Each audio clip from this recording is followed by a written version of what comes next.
जो लोग housing societies का काम कर रहे हैं ना इस वक्त वो सबसे ज्यादा कामयाब बिजनेसमैन वो हैं। हमारे यहाँ सबसे जो कामयाब तरीन बिजनेस है पाकिस्तान में वो है फ्रॉड का। और जितना फ्रॉड हमारी हाउसिंग सोसाइटीज में माजी में हो चुका है या अब हो रहा है, ये थमने का नाम नहीं ले रहा। ग्रैंड सिटी फैसलाबाद के प्रोजेक्ट की बात की है। ये प्रोजेक्ट दो भाइयों का है, सलमान वारिस गिलानी और रेहान गिलानी का। ये ग्रैंड सिटी खारिया में भी है, विहाड़ी में भी है, वो लाहौर में भी शुरू करने जा रहे हैं। ये 2.5-3 साल पहले प्रोजेक्ट शुरू किया गया, वही रवायती तरीकेकार थोड़ी सी लैंड ले ली। और कितनी जुल्म की बात है कि गरीब अवाम का, उन लोगों का खून ये माफिया निचोड़ रहा है कि जो पता नहीं किस तरह पैसों को जमा करके प्लाटों की फाइल लेते हैं, उसके बाद उसकी इंस्टॉलमेंट जमा कराते हैं। आगे जगह ही नहीं है। इन्होंने ना तो एफडीए से कोई अप्रूवल ली हुई और विदाउट अप्रूवल इन्होंने अपना प्रोजेक्ट लॉन्च कर दिया। एफडीए ने इनको नोटिस भी जारी किए, इन्होंने कोई नोटिस को खाते में नहीं लिया। तो जो इसलिए नहीं करते, बहुत बासर लोग होते हैं, इनको पता है हमने पैसे देके एफडीए के अफसरान को भी खरीद लेना है। हमारे पीछे बासर लोग भी हैं, जहाँ हम चाहेंगे हम पैसे देके हर चीज खरीद लेंगे। और वो पैसा किसका होता है? उन गरीब लोगों का जिनका ये खून निचोड़ते हैं। अस्सलाम वालेकुम नाज़रीन, लीडर टीवी के साथ मैं हूं नायाब बदर। नाज़रीन, जैसे कि आप सब जानते हैं आजकल जदीद दौर है और लोगों के लिए बहुत सारी आसानियां भी पैदा हो गई हैं। इंस्टॉलमेंट पे आप कोई भी प्रोडक्ट ले सकते हैं। अब तो इंस्टॉलमेंट पे प्लॉट्स भी मिलते हैं और धड़ाधड़ मिलते हैं। इसी सिलसिले में ग्रैंड सिटी फैसलाबाद का एक स्कैंडल सामने आया है कि उन्होंने भी यही स्कीम सोचकर शुरू की कि हम इंस्टॉलमेंट पे प्लॉट्स देंगे और हम जैसे बहुत से बेचारे गरीब लोग जिन्होंने कमेटियां डाल डाल कर गुजारा करना होता है, बहुत सारे लोगों ने वहाँ पे अपने प्लॉट्स भी लिए और उन्होंने अपनी जो एडवांस पेमेंट्स थी वो भी दी। अब सुनने में ये आ रहा है कि वहाँ पे ना तो इनके पास लैंड है और काफी दफा ये जगह सील भी कर दी गई है और धड़ाधड़ ये लोग फाइल्स बेची जा रहे हैं। खुरम पाशा साहब मेरे साथ मौजूद हैं जिनको सारी डिटेल्स मालूम है, उनसे डिटेल्स मालूम करते हैं। पाशा साहब, ये किस किस्म का स्कैंडल है? क्यों लोगों की ऐसे ये बोटियां नोच नोच के खा रहे हैं जबकि पाकिस्तान के हालात ऑलरेडी बड़े खराब हैं? माजरत के साथ पाकिस्तान के हालात वाकई ख़राब हैं, फिनेंशियली पॉइंट ऑफ व्यू से, बिजनेस के हवाले से देखें। लेकिन जो लोग हाउसिंग सोसाइटीज का काम कर रहे हैं ना इस टाइम, इस वक्त, वो सबसे ज़्यादा कामयाब बिजनेसमैन वो हैं जी। और ये अब चीज़ समझने वाली है कि हमारे यहाँ सबसे जो कामयाब तरीन बिजनेस है पाकिस्तान में वो है फ्रॉड का। और जितना फ्रॉड हमारी हाउसिंग सोसाइटीज़ में माजी में हो चुका है या अब हो रहा है, ये थमने का नाम नहीं ले रहा। अभी आपने ग्रैंड सिटी फैसलाबाद के प्रोजेक्ट की बात की है। ये प्रोजेक्ट दो भाइयों का है, अच्छा, सलमान वारिस गिलानी और रेहान गिलानी का। इनका प्रोजेक्ट सिर्फ फैसलाबाद में नहीं है, ये ग्रैंड सिटी खारिया में भी है, विहाड़ी में भी है, और अगला प्रोजेक्ट जो है वो लाहौर में भी शुरू करने जा रहे हैं। ठीक है।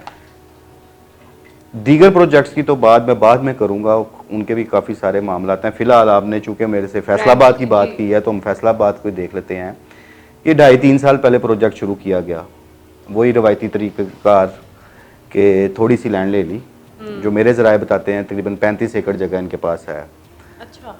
और कितनी जुल्म की बात है कि गरीब अवाम का, उन लोगों का खून ये माफिया निचोड़ रहा है कि जो पता नहीं किस तरह पैसों को जमा करके प्लाटों की फाइल लेते हैं, उसके बाद उसकी इंस्टॉलमेंट जमा कराते हैं। आगे जगह ही नहीं है। अब ज़राए ये बताते हैं कि ये कम से कम 5,000 से ज़ायद फाइल्स बेच चुके हुए हैं। 5,000 फाइल? जगह इनके पास सारी 35 एकड़ है। 35 एकड़ है और 5,000 फाइल। फिर अगली बात कि हाउसिंग प्रोजेक्ट जो शुरू करता है ये माफिया जी, ये सही माफिया और डाकू लोग हैं ये। इन्होंने ना तो एफडीए से कोई अप्रूवल ली हुई थी और विदाउट अप्रूवल इन्होंने अपना प्रोजेक्ट लॉन्च कर दिया। वही लाखों करोड़ों की एडवर्टीजमेंट कर दी, लोग जाना शुरू हो गए। और हर सोसाइटी की तरह इनका भी वही होता है कि आप फ्रंट पे बैठ जाते हैं, उसको थोड़ा सा चमकू लेते हैं, 2-3 सड़कें निकाल के पीछे जी शो कर दिया जी हमारे पास ये सारा रकबा है। उसके बाद एफडीए ने इनको नोटिस भी जारी किए, इन्होंने कोई नोटिस को खाते में नहीं लिया।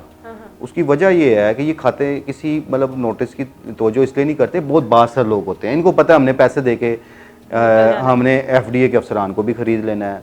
हमारे पीछे बासर लोग भी हैं, जहाँ हम चाहेंगे हम पैसे देके हर चीज़ खरीद लेंगे। और वो पैसा किसका होता है? उन गरीब लोगों का जिनका ये खून निचोड़ते हैं।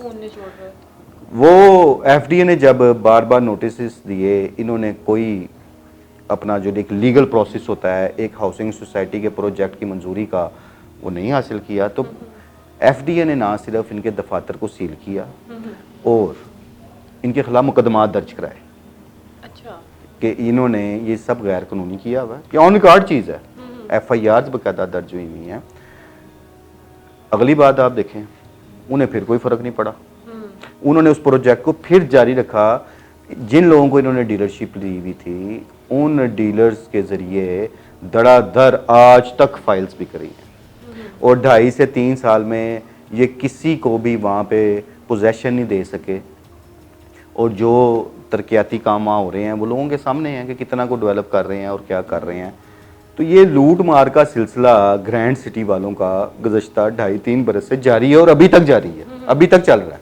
अब तो मुतासरीन और मुजाहिरे भी अभी करते हैं। और लोग क्या करें जी, लोग शोर डालते हैं, इनके दफातर में जाते हैं, इनके डीलर्स के पास जाते हैं, उनकी सुनवाई नहीं होती। फिर आ जाके एंड फिर लोगों के पास होता है नैब, जिस तरह माजी में और अब भी नैब के पास कई सोसाइटीज़ की जो है इंक्वायरीज चल रही हैं। सबका रोना यही है कि लोगों ने चीज़ें ख़रीदनी हैं, प्लॉट ख़रीदनी हैं, उनको कब्ज़े नहीं दिए जाते। उसकी वजह ये है इनके पास जगह इतनी नहीं होती, सब लूट मार है। अब वो फिर बात अगर मैं करूं तो बहुत आगे निकल जाएगी कि इस माफिया में और कौन कौन से लोग शामिल हैं। हमारे लाहौर में क्या हो रहा है, ये ग्रैंड सिटी वाले अब लाहौर में प्रोजेक्ट लॉन्च करने जा रहे हैं और उसमें क्या करने जा रहे हैं वो भी खासी मालूमात हम तक आई नहीं है। लेकिन अभी चूँकि मुतासरीन की एक बड़ी तादाद ने हमारे से रब्ता भी कर लिया, इस हवाले से हम सिर्फ फैसलाबाद के प्रोजेक्ट को डिस्कस कर रहे हैं, बाकी प्रोजेक्ट पे भी इनके डिस्कशन करेंगे, उनकी भी सारी मालूमात है। तो ये एक इंतहाई काबिल मज़म्मत एक्ट है। आजकल के दौर में जिन गरीब लोगों के पास घर बनाने की सकत नहीं है, वो पता नहीं किस तरह अपने पैसे जोड़ते हैं। कोई अपना जेवर बेचता है, कोई अपनी कोई चीज़ बेचता है, इनसे फ़ाइल हासिल करता है, फिर मंथली जो इनकी जो इंस्टॉलमेंट पे होती हैं, किसी का मंथली पैकेज है, किसी का 2 महीने बाद का पैकेज होता है, वो पता नहीं अपना पेट काट के थोड़े थोड़े पैसे रख के कि जी हमने इंस्टॉलमेंट जमा करानी है। ख्वाब बनाया होता है उन्होंने कि जी हमारा प्लाट का पोजेसन मिलेगा, फिर हम वहाँ पे घर शुरू कर देंगे। लेकिन ये लोग जो ये माफिया है हाउसिंग सोसाइटी वाला, मैं समझता हूँ ये इन्हें कोई खौफ खुदा ही नहीं है, ये खुद मरना भूले में हैं। और इन्हें ईडन के मालकान का अंजाम याद रखना चाहिए कि एंड क्या होता है। ये बड़ी तल्ख बात मैं आप कर रहा हूँ, रब के निज़ाम है, रब ने ही सारे सिस्टम चलाने हैं, वो आपने मैंने तो नहीं करना। लेकिन हमने देखा है कि एंड ईडन का, मैं लाहौर का बहुत बड़ा प्रोजेक्ट था कि उसके मालिक का फिर क्या एंड क्या अंजाम हुआ है। लोगों का पैसा खा खा के खुद तो ये करोड़पति अरबपति हो जाते हैं, तो गरीब अवाम की जो आहें और बद्दुआएँ हैं वो पीछा नहीं छोड़ते।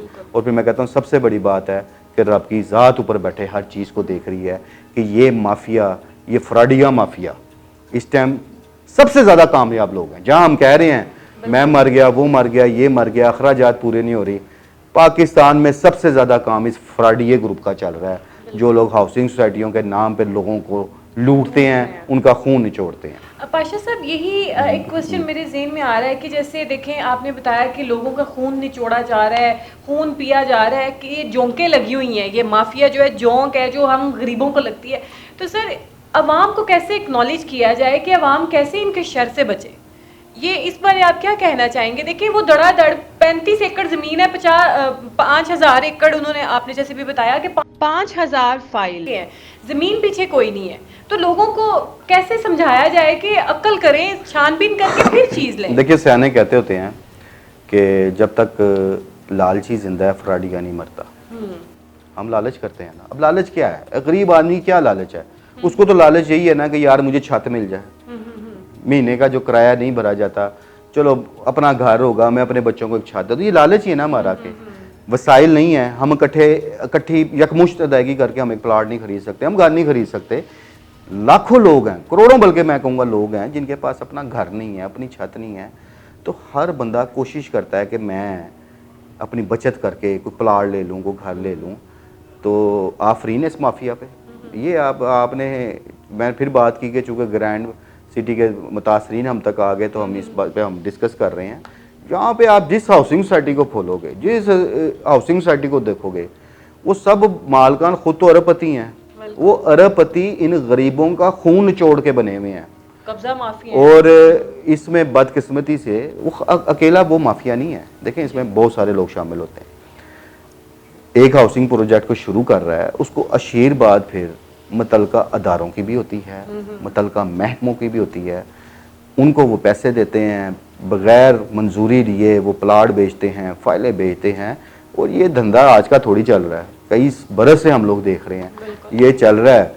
और फिर सबसे बड़ी बात बदकिस्मती सितम ज़रीफ़ी है हम लोगों की कि गरीब आदमी की कोई सुनवाई नहीं है, गरीब आदमी की कोई बात नहीं सुनता, वो नीचे से ऊपर लेके उन्होंने हर चीज़ को ख़रीदा होता है।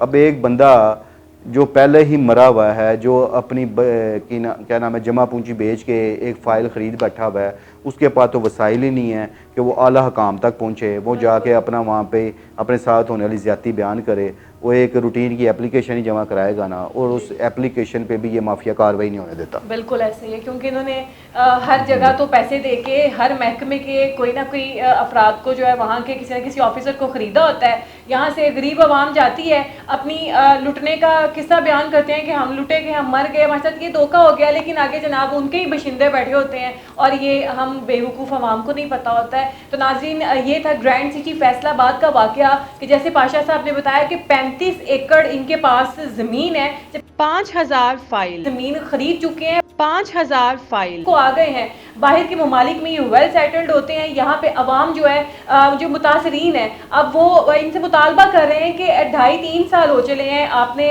ये सिटी शुरू की थी, हमें अब हमारे जो प्लॉट्स हैं वो तो दें, बैलेटिंग कब करेंगे, हमें पोजेशन कब देंगे। लेकिन जनाब वो है ना कि गरीब ये पैसे लेके चले गए, अब गरीब को ना तो प्लॉट मिलेगा ना तो उसकी वो रकम उसको वापस मिलेगी। तो हमारी हुकूमत से रिक्वेस्ट ये है कि ऐसे माफियाज को पकड़ा जाए, ताकि एक तो पाकिस्तान के फाइनेंशियल हालात जो है आप सबके सामने हैं, जो गरीब इंसान अपना पेट काट काट कर जो है इस तरीके की कोई इन्वेस्टमेंट करता है और फिर आगे से ऐसे फ्रॉड होता है। और मेरी एक ये भी रिक्वेस्ट है उन नाजरीन से जो देख रहे हैं कि आपने इंस्टॉलमेंट के ऊपर अगर कोई प्लॉट वगैरह लेना है तो छानबीन करके एक वेरीफाइड इदारे से लें। है तो ये सारे माफिया, लेकिन फिर भी कुछ ऐसे सोसाइटीज़ हैं यहाँ पे जो फिर भी नाम रखती हैं, जिन्होंने अपने कुछ प्रोजेक्ट्स जो हैं वो डिलीवर किए हैं, तो उन जगहों पे पैसे लगाएं, ना कि उन जगहों पर जिसका सर पाँव ही कोई नहीं होता। हमें दीजिए इजाज़त, अल्लाह हाफ़िज़।